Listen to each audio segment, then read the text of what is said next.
And his name is synonymous with culinary excellence here in Houston and around the world. But before winning the coveted James Beard Foundation Award for Best Chef in 2017, he walked a long road to the top. It's an incredible story, and as he reaches a new goal with the Houston Dynamo, get it? Goal with the Dynamo?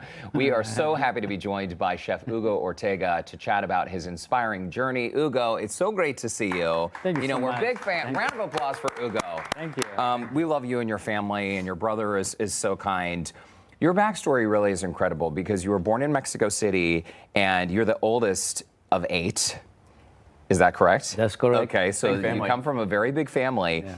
And you began at age 15 working to help support your family. And I think a lot of people might forget that you didn't just land in Houston and suddenly open all these restaurants. You worked very, very hard to get here.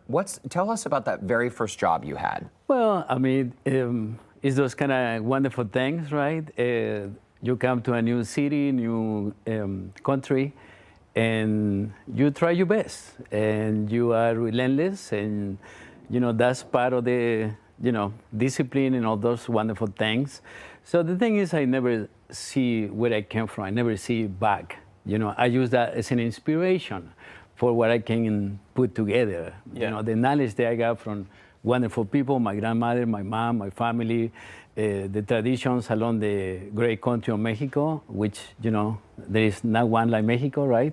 That's true. Like there is no one like Houston. So anyway, it's been a lot of fun. Yeah, and it helps push you forward. So you learned to cook from your grandmother and your mother, just like I did. What was that experience like? What was that, just like growing up around them, cooking and just soaking it all in? Full of knowledge. Full of tradition, cooking with seasonality. Like, for example, sometimes over here in Houston, it's November, you still have watermelons, or you see watermelons around, the markets. Not in Mexico. In Mexico, back in those days, I mean, I'm talking about, 40 years ago, we wait until the summer comes and try the beautiful watermelons, cucumbers, tomatoes, and so on. And then in November, we tried corn, tamales de elote. And seasonality was very important around the world. But in Mexico, it's the same. So there is no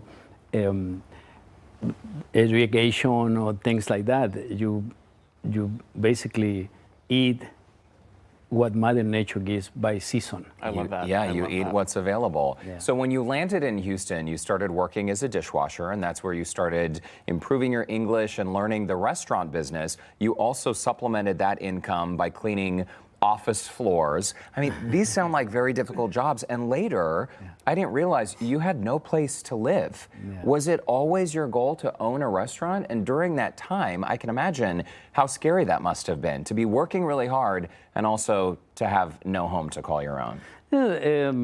Tough times, right? We all have to go through tough times to enjoy life, and it's just part of life. And you cannot retreat from it. You gotta embrace it. And I think, that's what I did. And I remember walking down on Montrose where Hugo is, and at some point I was asking myself, I wonder how much of these buildings cost. And little things like that, it was just a pure inspiration of the American dream, the way Americans live. And it's just a wonderful thing. I have a friend that told me, Hugo, there is only 2 types of people in this world.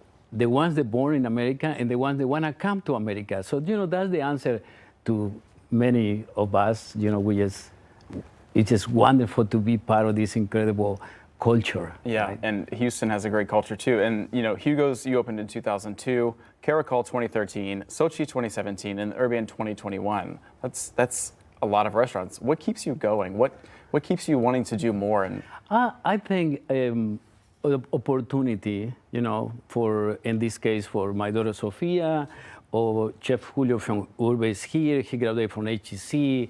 I mean, it's part of the community, and I think I have kind of embraced to meet these people and to work with them on a daily basis and work together. That is what it really is all about it. To be in the same level, to be with them, to be hands-on, to chat, to get to know their family. And of course, now Houston, we have a team. Yeah. So, and that's the Houston Dynamo.